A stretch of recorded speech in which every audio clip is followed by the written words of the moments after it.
આણંદની સરદાર પટેલ યુનિવર્સિટીમાં થયેલા લાફાકાંડ મામલે 22 દિવસ બાદ રચાઈ તપાસ સમિતિ. હેડ ઓફ ડિપાર્ટમેન્ટ પારુલ પોપટના સામેના આરોપોની તપાસ કરી સોંપાશે રિપોર્ટ. 18 માર્ચે અંગ્રેજી વિભાગમાં તત્કાલીન એચઓડીએ અધ્યાપકને માર્યો હતો લાફો. યુનિવર્સિટીએ કાર્યવાહી ન કરતા નોંધાઈ હતી પોલીસ ફરિયાદ. વડોદરાના શિનોરમાં બીઓબીના ગ્રાહકો સાથે સાયબર ફ્રોડ. 200થી વધારે ખાતા ધારકોના ખાતામાંથી 10,000 ઉપડ્યા. લાખો રૂપિયા ગુમાવતા ગ્રાહકોએ સાયબર ક્રાઇમમાં નોંધાવી ફરિયાદ. આનંદી, સેખવા અને શિનોર બ્રાન્ચમાંથી પૈસા ઉપડ્યા. પૈસા ઉપડી જતા ગ્રાહકોએ બેંક બહાર નોંધાવ્યો વિરોધ. રાજ્યમાં આકરી ગરમી પડવી શરૂ થશે. 11 એપ્રિલથી રાજ્યમાં ઉચકાશે ગરમીનો પારો. હવામાન વિભાગના જણાવ્યા અનુસાર 14 એપ્રિલ સુધી ગરમીમાં વધારો થશે. મહત્તમ તાપમાન 40 ડિગ્રીને પાર જાય તેવી શક્યતા. ગરમી સાથે ઉકળાટ પણ વધવાની છે આગાહી. રાજ્યમાં ગરમીનો પારો 2 થી 4 ડિગ્રી વધી શકે. સૌરાષ્ટ્ર કચ્છમાં ગરમ પવનો ફૂંકાઈ શકે. દક્ષિણ પશ્ચિમી પવનની દિશા રહેતા ગરમી વધશે.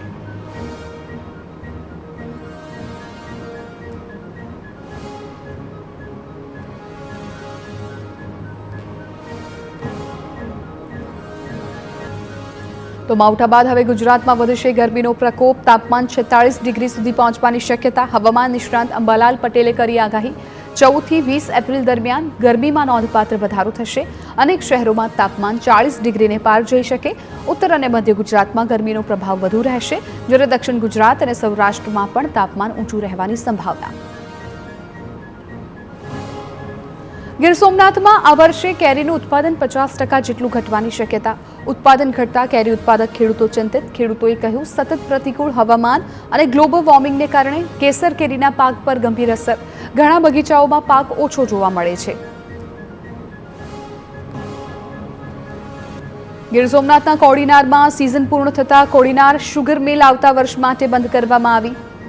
ખેડૂતોના ખેતરોમાં શેરડી હજુ ઊભી હોવાને લઈ ખેડૂતો ચિંતિત. 20 જેટલા ખેડૂતો શુગર મિલ ખાતે દોડી આવ્યા.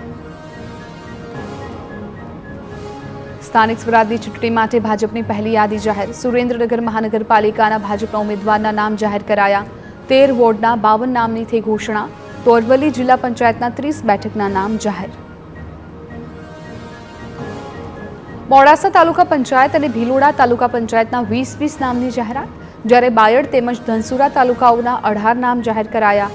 માલપુર તાલુકાના 16 ઉમેદવારોની યાદી બહાર પડી. ભાજપે માલપુર, શામળાજી અને સાઠંબા તાલુકાઓના 16 નામની કરી ઘોષણા. તો મેઘરજ તાલુકા માટે 22 ઉમેદવારોના નામની જાહેરાત. મોડાસા નગરપાલિકાના 6 વોર્ડ માટે 24 નામ જાહેર કરાયા.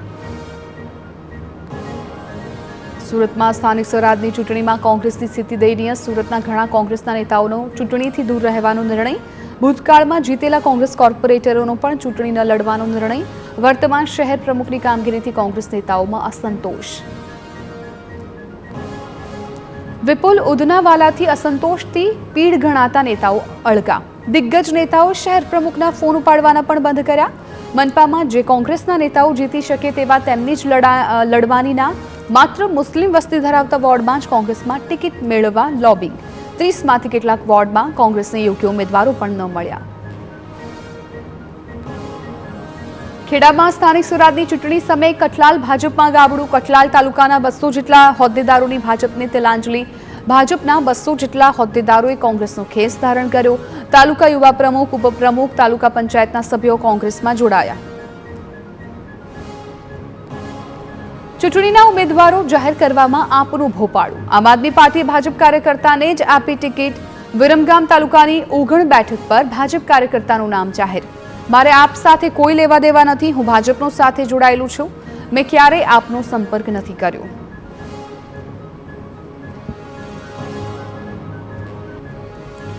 વડોદરા કોર્પોરેશનમાં ભાજપના જૂના નેતાઓની થઈ શકે છે બાદબાકી. 13 કોર્પોરેટરની ટિકિટ કપાય તેવી શક્યતા. 3 ટર્મ પૂરી કરનારા અને 60 વર્ષથી વધુ ઉંમરના ઉમેદવારોની થશે કપાત. તો 9 જેટલા કોર્પોરેટરો રિપીટ પણ થઈ શકે છે. અમદાવાદ શહેર ભાજપના ઉમેદવારોના નામો અંગે છેલ્લી ઘડીનું લોબિંગ ચાલુ. અનેક નેતાઓ ટિકિટ મેળવવા માટે કરી રહ્યા છે મરણિયા પ્રયાસ. ભાજપની યાદી જાહેર થાય તે પહેલાના અંતિમ પ્રયત્નો ચાલુ.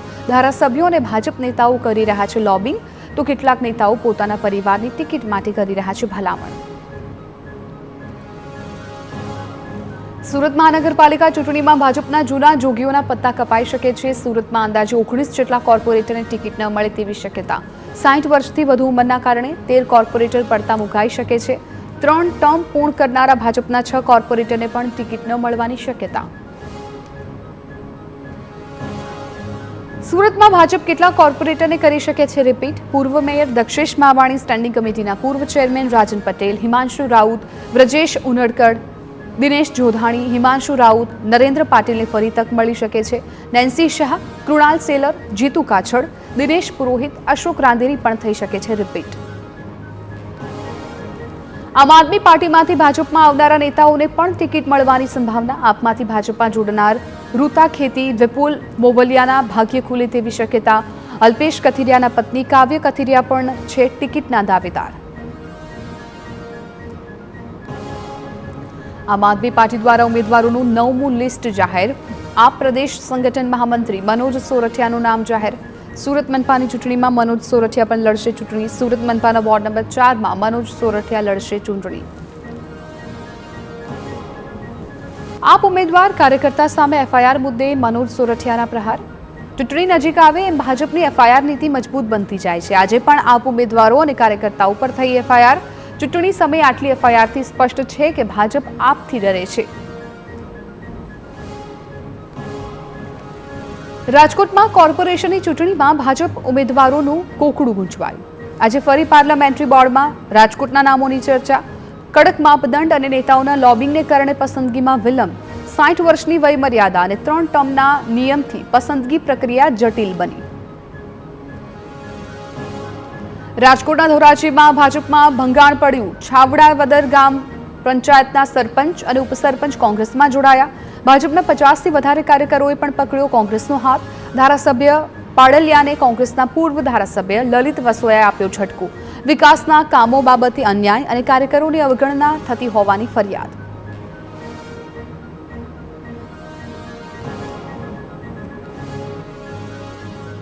રાજકોટમાં તાલુકા પંચાયતની ચૂંટણી પહેલા ભાજપને એક દિવસમાં 2 ઝટકા. ભાજપના વર્તમાન ધારાસભ્ય મહેન્દ્ર પાડલિયાના ગઢમાં ગાબડું. ધોરાજી તાલુકાના પાટણવાવ અને છાળવાદરમાં પણ ભાજપમાં ભંગાણ. પાટણવાવ ગ્રામ પંચાયતના પૂર્વ સરપંચ સહિતના આગેવાનો અને કાર્યકરોએ ભાજપ સાથે છેડો ફાડ્યો. આમ આદમી પાર્ટી છોડનાર રાજુ કરપડાએ કર્યા કેસરિયા. ગાંધીનગરમાં પ્રદેશ ભાજપના નેતાઓની હાજરીમાં પહેર્યો ભાજપનો ખેસ. રાજુ કરપડા સાથે અન્ય 1000 જેટલા કાર્યકર્તાઓ ભાજપમાં સામેલ થયા. ભાજપમાં જોડાયા બાદ રાજુ કરપડાએ કહ્યું કે સત્તા પક્ષની સામે રહીને ખેડૂતોનું હિત નહીં થઈ શકે.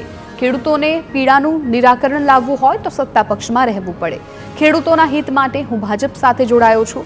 વિપક્ષમાં રહીને તો માત્ર રાજકીય રોટલા જ શેકી શકાય.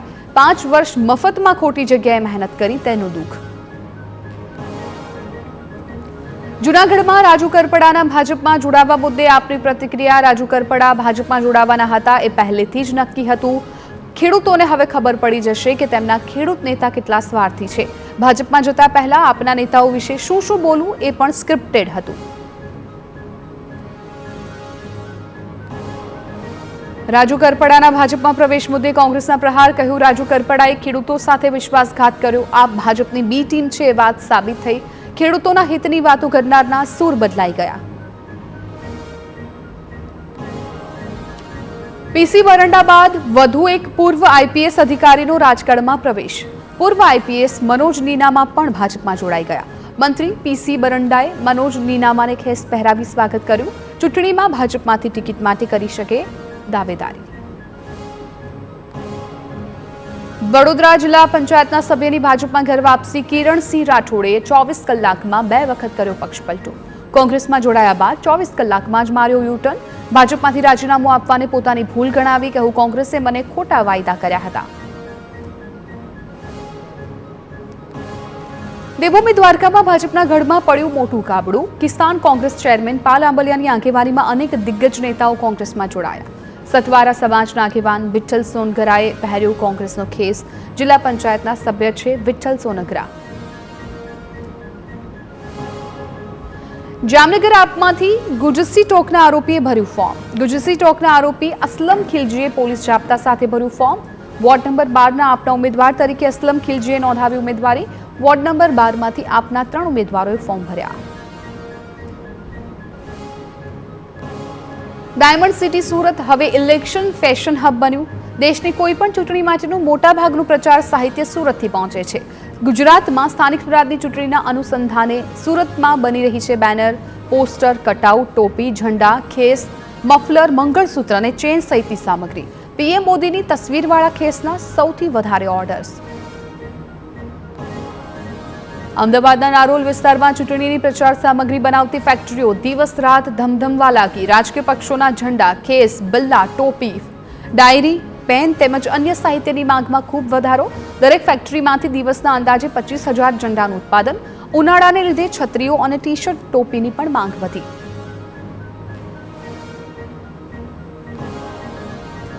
ભરૂચમાં સ્થાનિક સ્વરાજની ચૂંટણી માટે વહીવટીતંત્ર સજ્જ. સરકારી ઇજનેરી કોલેજમાં પોલિંગ ઓફિસરોની તાલીમ યોજાઈ. પોલિંગ ઓફિસરોને મતદાન કામગીરી, ઈવીએમનું માર્ગદર્શન અપાયું. ચૂંટણી પ્રક્રિયા ન્યાયિક અને શાંતિપૂર્ણ માહોલમાં યોજવા કવાયત. ગુજરાતમાં શિક્ષકોના પગારમાં અનિયમિતતા. 2 લાખ પ્રાથમિક શાળાના શિક્ષકોને નિયમિત પગાર આપવા રજૂઆત. અખિલ ભારતીય રાષ્ટ્રીય શૈક્ષિક મહાસંઘે લખ્યો પત્ર. 9 તારીખ થઈ છતાં હજુ સુધી પગાર અપાયો નથી. શિક્ષણ વિભાગ અને નિયામક કચેરીને પત્ર લખીને કરાઈ માગણી. પગાર સમયસર ન થવાને કારણે આર્થિક સંકળામણ.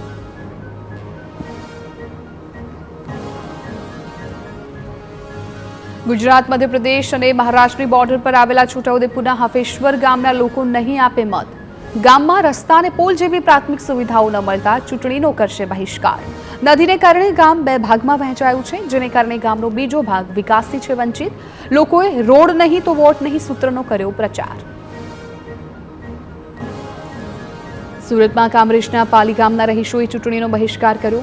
ગ્રામજનોનો આરોપ છે કે ગામમાં ડ્રેનેજ, પેવર બ્લોક નાખવા જેવા વિકાસના કામમાં મોટા પાયે ભ્રષ્ટાચાર થયો છે. સુજલામ સુફલામ યોજનામાં ભ્રષ્ટાચારના પુરાવા હોવાની રજૂઆત. તાપી ડોલવણ તાલુકામાં ગળત ગામના ખેડૂતોની સ્થાનિક સ્વરાજની ચૂંટણી બહિષ્કાર કરવાની ચીમકી. ઉકાઈ હાઈ લેવલ કેનાલ માટે સંબાધિત જમીનનું વળતર 20 વર્ષ બાદ પણ ન મળતા ખેડૂતોમાં રોષ. તંત્રને વારંવાર રજૂઆત કરવા છતાં ખેડૂતો વળતરથી વંચિત. રાજકોટ શહેરના ઋષિવાટિકા વિસ્તારમાં સ્થાનિકોએ નેતાઓ સામે ઉગ્ર વિરોધ વ્યક્ત કર્યો. વિસ્તારમાં દેશી દારૂના વેચાણ અને ગંદકીના આક્ષેપ સાથે રહીશોએ નેતાઓના પ્રવેશ પર ફરમાવ્યો પ્રતિબંધ. દારૂડિયાઓ મહિલાઓની છેડતી અને કનડગત કરતા હોવાના ગંભીર આરોપ લગાવાયા. પોલીસ અને સ્થાનિકોને અનેક રજૂઆત છતાં તંત્ર ઘોર નિદ્રામાં.